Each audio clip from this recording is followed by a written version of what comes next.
जब हम किसी को प्रणाम करते हैं, उन्हें नमस्कार करते हैं या हमें कोई प्रणाम करता है, तो अनायास ही हमारे मुंह से निकलता है खुश रहो, गॉड ब्लेस यू, सदा सुखी रहो। ये जो प्रणाम के उत्तर में हमारे मुंह से निकलते हैं ना, ये कोई साधारण शब्द नहीं है। ये दुनिया के सबसे कीमती शब्द हैं।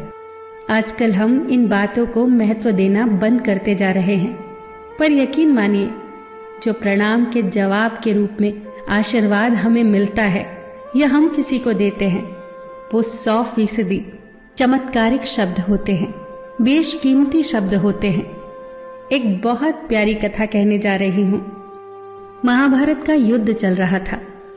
एक दिन दुर्योधन के व्यंग से आहत होकर भीष्म पितामह यह घोषणा कर देते हैं कि मैं कल पांडवों का वध कर दूंगा। इस घोषणा का पता जैसे ही पांडवों को चलता है तो उनके शिविर में बेचैनी बढ़ जाती है। सभी को भीष्म पितामह की क्षमताओं के बारे में पता था, इसीलिए सभी अनिष्ट की आशंका से परेशान हो जाते हैं। तभी श्री कृष्ण द्रौपदी से कहते हैं, तुम अभी मेरे साथ चलो। श्री कृष्ण द्रौपदी को लेकर सीधे पितामह भीष्म के शिविर में पहुंच जाते हैं। श्री कृष्ण स्वयं तो शिविर के बाहर खड़े हो जाते हैं, पर वो द्रौपदी से कहते हैं कि अंदर जाकर पितामह भीष्म को प्रणाम करो। जैसे ही द्रौपदी ने शिविर के भीतर जाकर पितामह भीष्म को प्रणाम किया, तो पितामह भीष्म के मुख से द्रौपदी के लिए ये आशीर्वाद निकला, अखंड सौभाग्यवती भव। जैसे ही ये आशीर्वाद उनके मुख से निकला, उसी क्षण उन्हें स्मरण हो आया कि आज ही तो उन्होंने पांडवों के वध की घोषणा की थी और स्वयं ही उन्होंने द्रौपदी को अखंड सौभाग्यवती रहने का आशीर्वाद दे दिया। फिर पितामह भीष्म ने द्रौपदी से पूछा, पुत्री, क्या तुम इतनी रात को यहाँ अकेली आई हो या तुम्हें यहाँ श्री कृष्ण लाए हैं? तब द्रौपदी ने कहा, जी पितामह, और वो शिविर के बाहर ही खड़े हैं।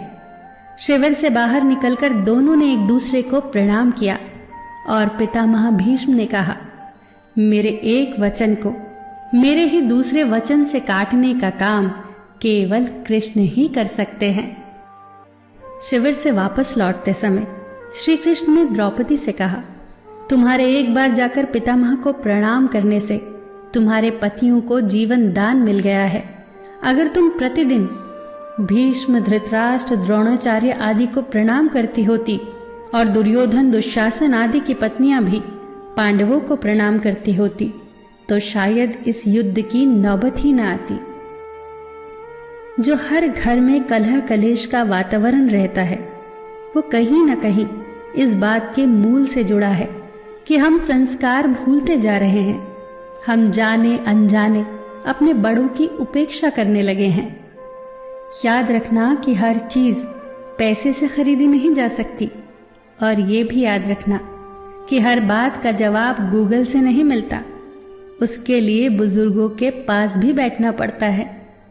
शरीर की खुराक के साथ साथ हमारी आत्मा को भी खुराक चाहिए, जो संस्कारों से हमें मिलती है। हम भूलते जा रहे हैं आशीर्वाद के महत्व को। आशीर्वाद एक कवच की तरह होता है, जो हर बाधा से हमारी रक्षा करता है। कितनी सुंदर बात कही है किसी ने। प्रणाम अनुशासन है, प्रणाम शीतलता है, प्रणाम आदर सिखाता है, प्रणाम से सुविचार आते हैं, प्रणाम झुकना सिखाता है, प्रणाम क्रोध मिटाता है, प्रणाम आंसू धो देता है, प्रणाम अहंकार मिटाता है, प्रणाम हमारी संस्कृति है। आप सभी को मेरा सादर प्रणाम। फिर मिलेंगे दोस्तों अगली वीडियो के साथ। तब तक के लिए अपना ख्याल रखना और हमेशा मुस्कुराते रहना।